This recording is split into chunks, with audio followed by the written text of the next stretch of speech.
Project का तीसरा ऐसा कैफ़े है। ऐसे ही एक आगरा में और एक लखनऊ में, इन दो जगहों पर एक रेस्टोरेंट्स हैं जिनको हमारे एनजीओ ने डेवलप किया है। और आइडिया क्या था? आइडिया ये था कि 2013 में हम लोगों ने एक ग्रुप बनाया जो कि एसिड अटैक सर्वाइवर्स का एक ग्रुप था। मतलब आइडिया ये था कि सर्वाइवर्स को एक ग्रुप में जोड़ा जाए और उनको इनकरेज किया जाए कि वो अपनी बातें रखें, उनको जो भी मदद है वो दी जाए ताकि कोई बात शुरू हो इस पे। एक मुद्दा, ये जो मुद्दा है इस पे कोई बात शुरू हो। तो हम लोगों ने एक साल इसको ऐसे ही रखा, मतलब कैंपेन करते रहे, अलग अलग जगहों पे जाके विरोध प्रदर्शन करते रहे, सर्वाइवर्स को जोड़ते रहे लगातार। लेकिन एक तरीका समझ में नहीं आ रहा था क्या किया जाए, कैसे सबको बांध के रखा जाए एक साथ, और साथ साथ कैसे लोगों को, आप सभी को उससे जोड़ा जाए। तो एक साल के दौरान हम लोग काम करते हुए एक रियलाइजेशन हुआ कि क्यों ना हम लोग एक कैफ़े खोलें। मतलब रिहैबिलिटेशन सेंटर जो है, जो किसी बंद कमरे में किसी फ्लैट में होगा, वहाँ कौन विजिट करेगा? इससे अच्छा है कि हम एक कैफ़े खोलें जहाँ पे लोग काम भी कर सकें। क्योंकि सबसे बड़ी दिक्कत थी कि सर्वाइवर्स खुद काम करने को तैयार नहीं थे, और जब वो तैयार होते थे तो लोग उन्हें काम देने को तैयार नहीं थे। तो उस इश्यू को, यानी कि उस समस्या के विरोध में एक तरह से हमने इस कैफ़े को खोला था। और फिर ये अच्छा रिस्पांस आया, इसमें लोगों ने काम करना शुरू किया, फिर आगरा में और लखनऊ में, अब हम लोग यहाँ पे। और ये एक जरिया है आप तक जुड़ने का, आप तक पहुँचने का, अपनी कॉज को अपने आप तक पहुँचाने का। और आज इस कैफ़े पे 35 गर्ल्स लगभग काम कर रही हैं। और ये सकारात्मक तरह से देखें तो ये एक अच्छी बात है कि एक प्रोजेक्ट है और कुछ मदद पहुंच रही है। लेकिन बुरी बात उसमें साथ में जुड़ी हुई ये भी है कि ये अकेला ऐसा प्रोजेक्ट है जो एसिड अटैक सर्वाइवर्स को जॉब देता है। तो सिर्फ 35 लोग ही जॉब कर भी रहे होंगे, इसका मतलब देश भर में बहुत ज़्यादा 5-6 लोग और जॉब कर रहे होंगे।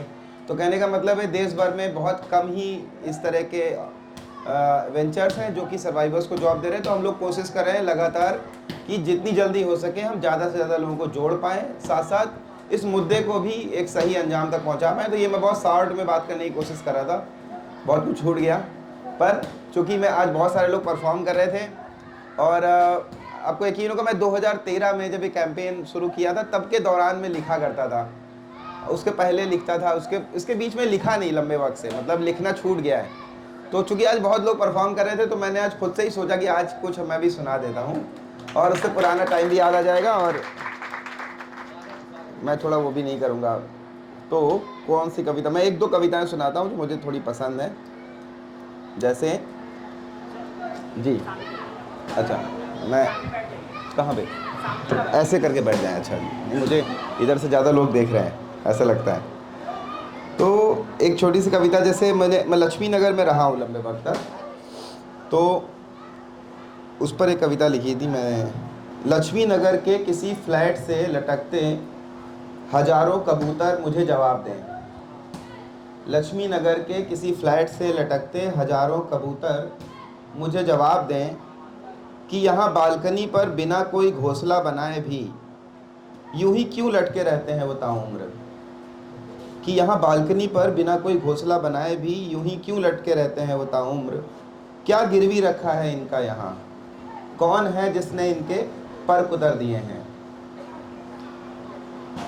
और भी इसमें आगे सवाल जुड़ते गए समय के साथ कि क्यों लटकते हो कबूतर हमारे फ्लैटों से, क्यों पकड़े रहते हो बिजली के सकरे तारों को, जबकि रहने को आधा गज ज़मीन भी नहीं मिली तुम्हें। इस शहर में कोई तुम्हारा लिखित पता नहीं, कोई मकान नंबर नहीं, मकान या मकान मालिक नहीं।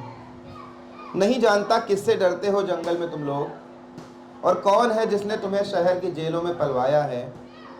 वरना इस अदने से शहर में देर से सोते हो रोज़, अंधेरे में लेटे रहते हो किसी एसी की गर्म हवा के नीचे, और सवेरे उठ जाते हो जम्हाई भी नहीं लेते। तपती दोपहरों और शोर भरी रातों में कौन सा सुकून नसीब है तुमको। तपती दोपहरों और शोर भरी रातों में कौन सा सुकून नसीब है तुमको कि तुमने बना लिए हैं अपने फ्लैट इस राजधानी में, जिनका ना तो किराया देते हो ना कर चुकाते हो। तुमने क्या सोचकर चुने हैं शहर, और क्या है कि तुम जिंदा हो यहाँ, और क्या है कि तुम जिंदा हो यहाँ। तुमने घोंसले बनाने कब बंद किए थे, कब से रह रहे होगे फ्लैटों में तुम। कबूतर तुमसे कितने सवाल हैं हमारे, और क्या है कि लटकते हो तुम लक्ष्मी नगर के किसी फ्लैट से? क्या है जिसने पंख उतर दिए हैं? क्यों रहते हो हमारे बीच? मैं जानना चाहता हूँ तुमसे कि कुछ गिरवी रखा है वाकई तुम्हारा भी मेरी तरह ही क्या? मैं जानना चाहता हूँ कि तुमसे कि कुछ गिरवी रखा है क्या वाकई तुम्हारा भी मेरी तरह ही? क्या ख्वाहिश है तुम्हारी? कोई उदासी तो नहीं है? कौन है जिसने बांधे हैं तुम्हारे हौसले? किसने बताया है तुम्हें परिस्थिति वाली बात कि दीवार नहीं गिरती? और खुशी से रहते हो तो अगर तो कैसे रहते हो तुम? तिनकों में जंग लगे तार बटोर कर घोंसला बनाते हो जिसमें मर जाते हैं तुम्हारे आधे बच्चे, लेकिन कितनी जिद से लगे रहते हो।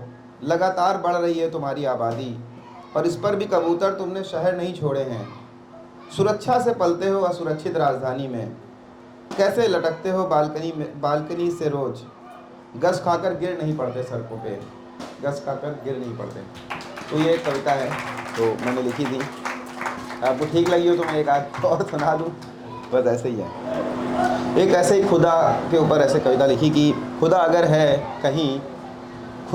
है कहीं तो क्या वो चलकर जाएगा हरिया की टट्टी में, जो टटरी बनाई जाती है जिसमें वो लोग रहते हैं। खाएगा वो पसीने वाली रोटी, दौड़ेगा नंगे पैर घर आंगन मुडेर। खुदा अगर है तो कहीं क्या वो जाएगा हरिया की टट्टी में, खाएगा वो पसीने वाली रोटी, दौड़ेगा नंगे पैर घर आंगन मुडेर। ठूठेदार खेतों के खेतों में दौड़ेगा खुदा। खुदा तो उस दिन शहर के लिए ऐसी जेट देख रहा था, खबर है। लिखते हैं कि हवाई जहाज़ था एक, कुर्ता दिख रहा था उनका। सुना है मुंबई में एक बहुत बड़ी जन्नत है, वो गणपति के मंदिर से भी ज़्यादा फेमस है। वहाँ खुदा जाता है बहुत, ऐसा सुना है पुरखों से। खुदा इधर से भी निकलता है, गांव वाले बताते भी हैं। पूछा नहीं कभी उनसे, देखा तो उन्होंने भी नहीं होगा खुदा। खुदा कहाँ कहाँ भटकता है बताओ, वो चाचा क्यों नहीं बैठते कभी खाट पर? ये स्टील के बर्तन क्यों अंदर रख देते हो आप सब? खुदा कभी निरीक्षण पर नहीं निकलता? कोई पुलिस पेट्रोलिंग नहीं, कहाँ है खुदा? खुदा ने सब कुछ बांट क्यों नहीं रखा है? खुदा खुदगर्ज है कितना, खुदा बना फिरता है। खुदा अब नहीं चलने दूंगा ये व्यापार, फितरत बदल लो अपनी, चेतावनी नहीं धमकी समझो इसे। रंगत बदलनी होगी इस शहर के, खुदा बदलने होंगे। खुदा जल्द ही पलटेगी तेरी सत्ता एक दिन, तू मरेगा बेमौत, औंधे मुँह गिरेगा, सर पर इनाम होगा बहुत। अखबार के कुंतल खा जाएगा अगले दिन, खुदा इतिहास बनेगा। खुदा पैदा बहुत हुए, खुदा बना नहीं कोई, खुदा बन खुदा बन खुदा बन, ऐसे करके। मेरी कविताएं, मतलब कविताएं क्या है मेरे लिए, मैंने वो लिखने की कोशिश की है। मेरी कविताएं एक छींक के माफिक हैं। मेरी कविताएं एक छींक के माफिक हैं, तात्कालिक और क्षणिक हैं।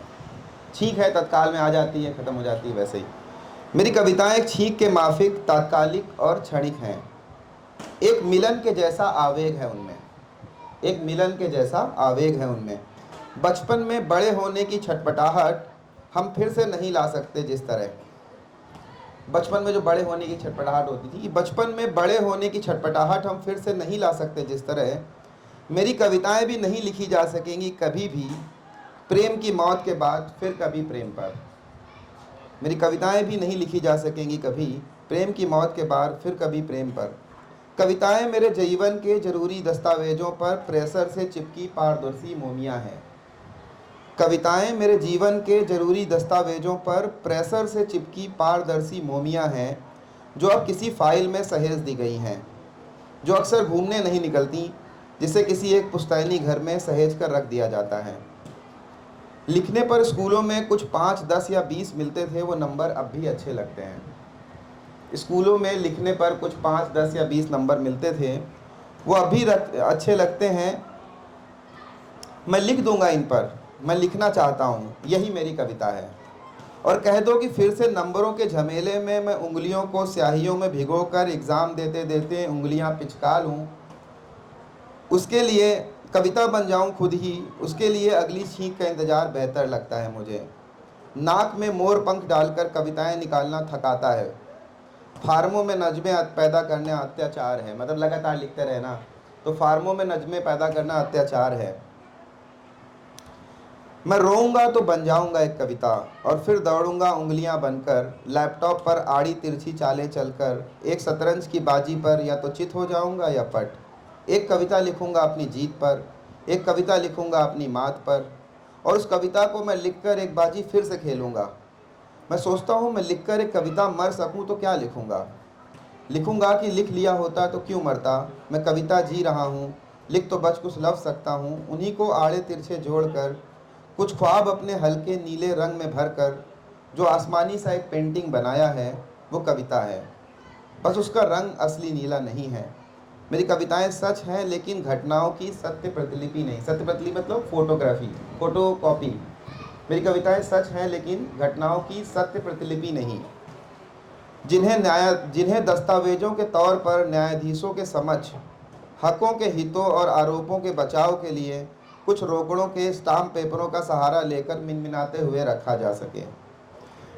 मेरी कविताएं, मैं दोबारा से पढ़ता हूँ इसको, कि मेरी कविताएं सच हैं लेकिन घटनाओं की सत्य प्रतिलिपि नहीं, जिन्हें दस्तावेजों के तौर पर न्यायाधीशों के समक्ष हकों के हितों और आरोपों के बचाव के लिए कुछ रोकड़ों के स्टाम्प पेपरों का सहारा लेकर मिनमिनाते हुए रखा जा सके।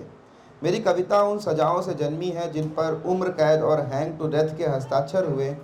मैंने उन पन्नों को सहेज कर उनके पीछे सादे कागज़ों पर कुछ अजीब सा लिखा है। मैं उन्हें कविता कहता रहता हूँ, मैं उन्हें कविता कहता रहता हूँ। तो थोड़ा सुनाने लायक नहीं होती है, पर आज बहुत लोग सुना रहे थे और बहुत अच्छा परफॉर्म कर रहे थे। सर ने बहुत अच्छा सुनाया, और आप सभी लोगों की कविताएं, आपकी कविताएं मुझे बहुत अच्छी लगी। और ऐसे तो मैं वही बोल रहा हूँ कि जो लोगों ने सुनाया तो मुझे भी एक मन किया, मैंने सुनाया। धन्यवाद। और आप सभी को इंडिपेंडेंस डे की बहुत बहुत शुभकामनाएँ। इस कॉज की तरफ से, इस कैफ़े की तरफ से अगर मैं एक शब्द कहूँ तो ये कहूँगा कि हम सब लोग थोड़ा सा, एक दिन है, उस दिन के दिन भावुक हो जाते हैं। देश एक कॉन्सेप्ट है हमारे लिए, तो है ना, ऐसे तो पता नहीं चलता कि हम देश को विश तो नहीं कर सकते कि आज आप आज़ाद हुए। तो देश हमारे लिए कॉन्सेप्ट है, हम सब लोग ही देश हैं। और मुझे लगता है कि हम लोग चूँकि महिलाओं के अधिकारों के लिए काम करें, स्पेशली एसिड अटैक सर्वाइवर्स के लिए, तो वायलेंस फ्री हो जाए समाज आज के दिन के लिए, तो वो भी एक आज़ादी है ना। देखो वायलेंस है तो क्या है, हर तरफ पुलिस है, हर तरफ लोग हैं। वायलेंस है तो हमको उसके बदले में भी अपने आप को कैद करना पड़ता है। वायलेंस की वजह से हम घर में कैद हैं। महिलाएं शाम को 8 बजे के बाद लौटेगी, बहुत सारे लोग जाना भी आपको लेट होने लगा होगा। तो वही सब है कि वायलेंस हमें कैद कर रहा है, ठीक है, इनइक्वालिटी हमें कैद कर रही है। तो आज के दिन के लिए मैं वही क्या कहूँ कि मतलब शायद आप सब लोग अगर द्रवित हुए हैं, आज बहुत मूव हुए हैं, तो किसी इक्वालिटी के लिए साथ साथ खड़े हो सकते हैं। इस तरह की आज़ादी लाने में अभी भी हम लोग आगे आ सकते हैं। आज़ादी हमें वाकई नहीं मिली है, देखा जाए तो। आज़ादी कभी भी सतत नहीं है मेरे ख्याल से। आज़ादी एक प्रोसेस है। हम आज पहले की अपेक्षा ज़्यादा आज़ाद हैं, लेकिन हमें और आज़ाद होना है अभी। तो बस उसी प्रोसेस में जुड़े रहिए। Thank you, thank you.